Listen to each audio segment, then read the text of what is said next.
So in the spirit of communism, this game kind of focuses on industries and how they're put under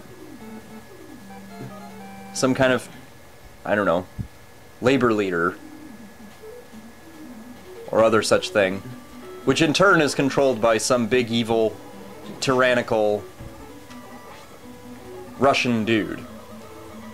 And apparently Dr. Cossack has designs on being the next Stalin, but we'll never know. Not yet. It's not even relevant. When is the story of a Mega Man game ever relevant? You know Dr. Wily's the one pulling the strings.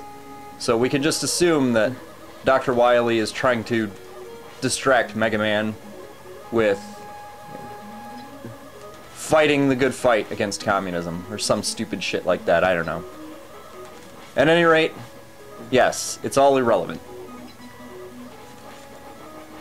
Brightman is the great controller of electrical energy.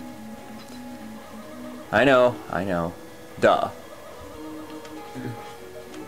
But really it's a prime example of what this game is and is not. The level just like Toadman's stage, it's very par. Now I'm not saying that Mega Man games are the epitome of level design, or even really of gameplay. And for the time, of course, the early Mega Mans were unique, as many video games of the NES era were. It had to be, really. But it just feels like it could have been better. Especially given how catchy the theme is. My biggest beef will be with Dustman. The theme in Dustman's stage is just bad as hell, but the Dustman stage sucks ass. It's boring and it's cheap. I mean, it's Castlevania cheap. And when you're trying to compete with Castlevania for shamelessly killing the player,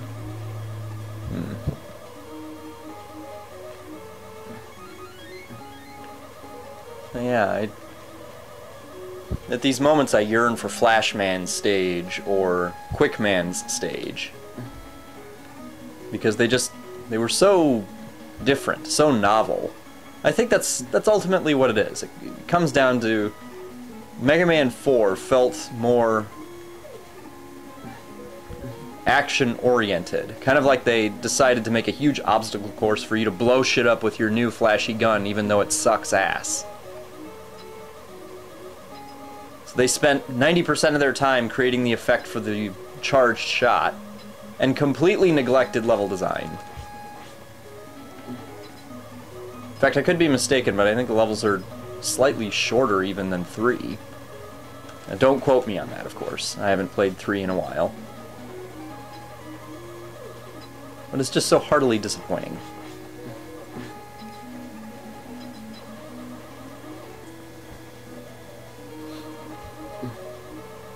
In fact, I have to say also the bosses are very lacking in memorability.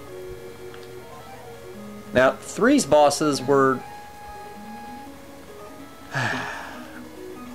I consider 3's bosses better. Memorable might be a little too strong a word. You know, for me, iconic Mega Man bosses are Quickman. Quickman is very iconic for me. Not so much Flashman, but Flashman's stage, of course. I've more than once mentioned my love of it. You know, Cutman, Gutsman. I think the original bosses are all very memorable in their simplicity. And I'm sure a lot of people like Shadow Man because he's a gay-ass ninja. I have a great prejudice against ninjas.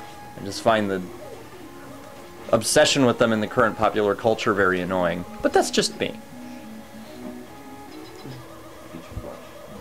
Metal Man, of course. Metal Man is Shadow Man on steroids, as far as I'm concerned, especially when you get his gun. Now, Flashman is essentially, Bright Man is essentially Flashman obese. He's a fat-ass, annoying version of the guy. He freezes you just like Flashman, only he has this penchant for jumping around with his lard ass to try to crush you. He's very good at it. And despite the fact that he's had far too many McDonald's cheeseburgers, he can move. And he will very enthusiastically use that weight against you. So if you have this primordial fear of the fat kid at school, or fatties as I've heard them called, Brightman is your worst nightmare.